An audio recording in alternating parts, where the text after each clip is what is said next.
All right. Hey, everybody. It's Luke with LukeHumphreyRunning.com. I just want to uh, continue on with what we're talking about with nutrition. We did just generalized eating for your day, and then we did pre workout in the previous videos. And today I want to just really quick talk about workout race fueling based on it's really more considerate on the length of time that you will be running. So let's just jump right into it. Some general guidelines you can see here under 45 minutes. You really don't need it. I've seen varying things on this. Honestly, I would say anything under an hour, I wouldn't necessarily worry unless you are a person who is trying to improve your ability to take fuel in when running. In that case, I feel like you really want to try and practice really as often as you can. So now, if it's a 30-minute easy run, not overly considered, not worried about it. But if we're talking about once we're over an hour to 90 minutes, we really should be thinking about practicing some sort of fueling, especially if it's something you struggle with in marathons. But 75 minutes, you're looking at like 30 grams of carbs, which is essentially you take a gel. You're in that ballpark. From an hour to an hour to 2 hours, you're looking at 30 to 60 grams overall. And this is per hour. I should specify that as per hour. And then 2 to 3 hours, you're looking at 60 to 90 grams. So you can see there, like that's going to different runs in different races, that's going to have a different impact on you. So, like I said, easy runs, I'm not going to really worry too much about that for you. Especially a lot of times, like it's actually going to help improve your ability to burn fat. So if you can get to the point where you're running like 60 minutes without the use of carbohydrates at actual easy pace, it's going to do pretty well for yourself as far as getting that ability to burn fat at better ratios. So the next event we would have would be any type of speed workout, and a lot of these will fall into that roughly hour, give or take, category. But I still think you're running. The difference here is that you're running hard, right? And the higher the intensity, the higher the amount of carb is being used in the run, right? So, if you're running an easy pace, maybe 50 to 60% of your carbohydrates are coming from, or your calories are coming from carbohydrates. On a well-trained person, even more if you're not overly well trained. And then you get into something speed, you're closer to that 100% VO2 max. So if you're doing 5K pace, you're probably over 90% of your VO2 max. So most of your calories are going to be coming from carbs. So even though you're not running overly far, just the intensity is going to make that ratio of how much carbs you're using much, much higher. Again and again, I think like you actually have a better opportunity because if you're doing speed work, you can take a gel on one of your recovery jogs, or you can take a gel right before. There's a lot of ways to get those calories in while you're not running at 5K pace, right? So just consider that if you when you go into the strength LT work, we're looking at a lot of times you're pushing a longer workout. So just for instance, like if you're doing a 2 by 3 miles and it's taking you 20 minutes to do each one, you're talking about a workout that's going to be 40, 50 warm up and cool down. You're looking at an hour to an hour 20 of pretty moderately intense work, well above marathon pace, close to that lactate threshold workout. So you can burn through quite a few carbs on that. So, and again, if you're in marathon training,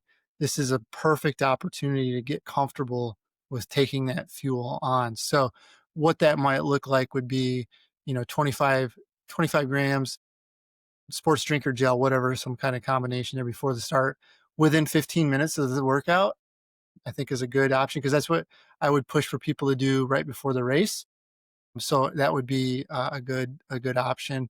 And then 25 grams halfway through, and then sports drink taken during recovery jog. So potentially, I'm looking at by that model, you're getting about 60 to 75 grams, but you're going to be under that 60 grams per hour. But it takes a big chunk out of what you're going to need to replace once you're done working out. It's going to take a big part of that out, right? So we'll talk about this in future videos, but like, we've been talking about if you get into a day where it's a hard day, and all of a sudden you need 400 or 500 grams of carbohydrates to replace everything that you've gone through. Doing this, even though it might not be a huge benefit to you actually during the workout, is going to be a huge help in starting that recovery process, replacing those glycogen stores, getting the liver glycogen back up, and then the muscle glycogen back up. So if you get 60 to 75 grams and you needed 450 grams during the day, that's a big percentage that you've gotten out of the way just on the workout. And then if you go into recovery and you get in more, all of a sudden you've really taken care of a big percentage. So you don't have to necessarily worry about eating huge amounts of carbs throughout the rest of the day. You can eat pretty balanced meals and be well on your way to completely replenishing those glycogen stores by the start of the next day. Marathon tempo, again, if you're looking at, some of these 8, 9, 10 mile tempo runs, you're looking at well over an hour of running hard. Uh, not at your LT, but you're definitely you're in between an easy pace and LT, and it's a pretty significant effort, right? So if you're burning 75% of your calories are coming from carbs, and you're doing that over a 10 to 15 mile run, that's including your warm up and stuff. That's going to be pretty significant amount of carbs that you're going to need. And so, and again, if you are training for a marathon, then this is the perfect opportunity, right, to practice at marathon pace. Know if what you're taking is going to work. Begin getting better and better and better at practicing at the rates that you want to take these fuels at, and you get really, really dialed in so that by the time the race comes around, you're just used to it, right? And then that takes off so much pressure. Then all of a sudden, like, oh man, I have not practiced at the rates that, you tell somebody to take in 60 plus grams of carbs an hour, and they just can't do it because they didn't practice it during their training. So again, this is a really good time to get those in. So what that might look like, it'd be same type of thing we just talked about, taking a gel, sports drink it, within that 15 minutes of starting the workout. So for me on this would be like right before the warm up. And then again, I didn't put this in here, but you could even do like a gel or sports drink right before the warm up. Do the warm up, get all your stuff taken care of there with strides and dynamic warm up and all that good stuff, and then take a gel or whatever before, and that actually add a little bit more into it as well. In terms of fluids, 4 to 8 ounces of fluids every 10 minutes. You could get quite a bit in. You can absorb about 8 ounces every 15 minutes is everything that I've learned over the years. And so if you break that down to like 4 ounces, then you can kind of push that to a 10-minute interval, and you're still getting, you know, you're still doing pretty well with that. Everything I've seen is that there's not a ton of difference between taking, like, if you were to take 8 ounces every 15 minutes versus taking a few ounces every 10 minutes. There's not a big difference. It really is going to come down to what your stomach can tolerate. And the reason why I have it at 10 minutes as well is because then you can probably take a gel every 20 minutes at that point. And that's what this would be ideal. This would be ideal situation, right? I know some people are looking at that and they're like, there's no way that that's going to happen, right? And so if that's you, then space that out. Look at that 4 to 8 ounces every 15 minutes, and then take a gel every 30 minutes, right? And space that out a little bit more. And you'll still be getting a high amount of carb. And this would be like ideal for race day. So if you can come within even close to that during a tempo run, I think you're going to be in a pretty good spot, right? I recognize that things are not going to go perfectly during training simply because a lot of times it's just hard to carry all that stuff. But, you get used to it. You use the things like the gel flasks and things like that we've talked about. And, you have the handhelds, and maybe you set up a loop where you can swap out handhelds every loop. There's definitely ways we can do that. But these are ideal numbers that you would want to be getting into. Um, Again, you're looking in, if you can do even close to this, right? You're looking at getting a good 60 plus grams an hour in. So if you're out there for 2 hours, you get anywhere from 100 to 120 grams of carbohydrates in, plus what you got in before.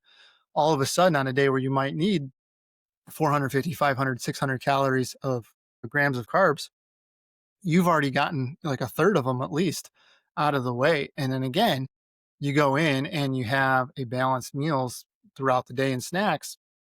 You don't have to just go full on carb every meal, but you've done so much good stuff during the workout, before, during, and after the workout, that you've allowed that to happen. Otherwise, if you don't do this in some capacity, what ends up happening is that, if you still eat a balanced diet, you're going to be short of the carbs you need. So the next day or two is probably going to feel a little bit more rough. And this is where it comes into play, where if you do that on a Thursday tempo and you're not quite ready to go into that Sunday long run, now that Sunday long run is probably going to suffer a little bit. And if you kind of tick away at that every week, over time, you're just going to dig that hole that you're not necessarily going to be able to get out of. So if we do that now and we get that taken care of, then it makes the rest of the day much easier to obtain. And then we're just going to recover faster, and that's going to allow us, one, to feel better on our workouts, feel better the day after workouts, and then have workouts be more consistent, right? And not sporadic or just gradually kind of losing our steam on those runs. So that's how I would work it. And then long runs,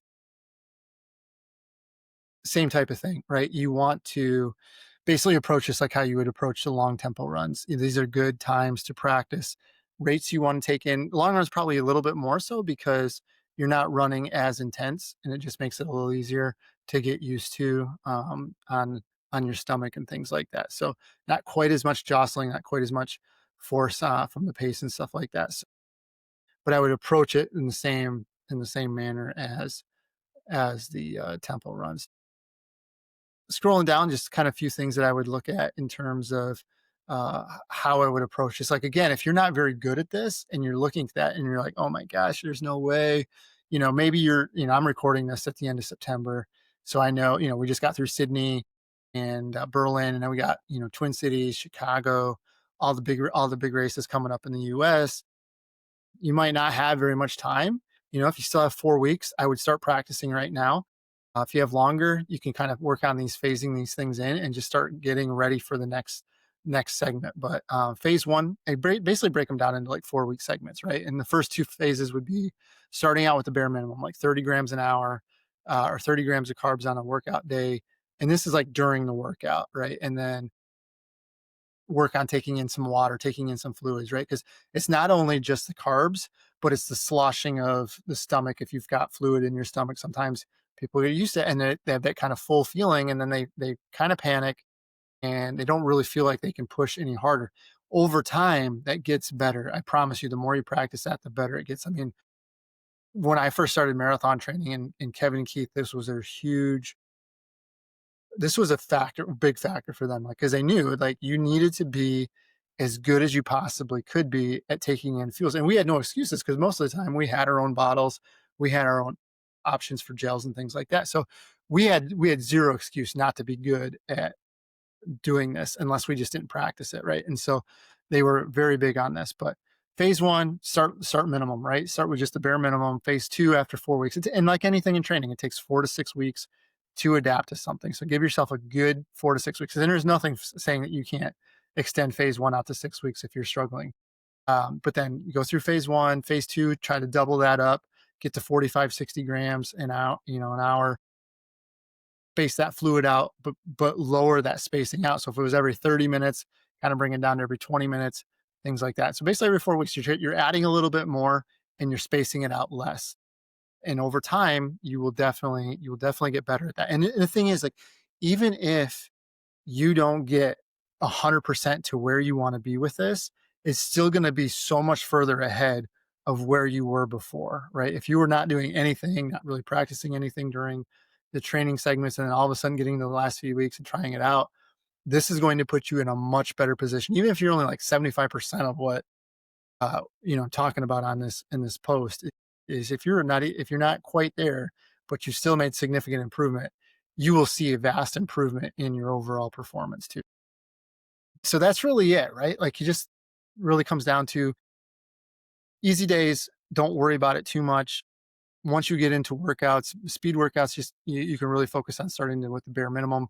But the longer the workouts get, the more important this is going to be, just simply from a factor of time and intensity, where you're not running super hard, but you're running hard enough for long enough periods of time where you're really going to deplete those stores. And what happens is you create that bigger need for the carbohydrate to replace over the course of the day. So if you are doing a good job with it now in that workout window that we've talked about, you just set yourself up to a much better situation where you don't have to be completely worried about it over the course of the rest of the day. As long as you're getting your 3 meals in and then maybe a couple snacks, you're going to be so far ahead of the game. And you'll definitely see significant improvements in how you're feeling during training, how well your workouts are going, especially as you get later into a segment. I feel like you're going to feel so much better. You're going to be able to hit paces and feel much more comfortable doing it.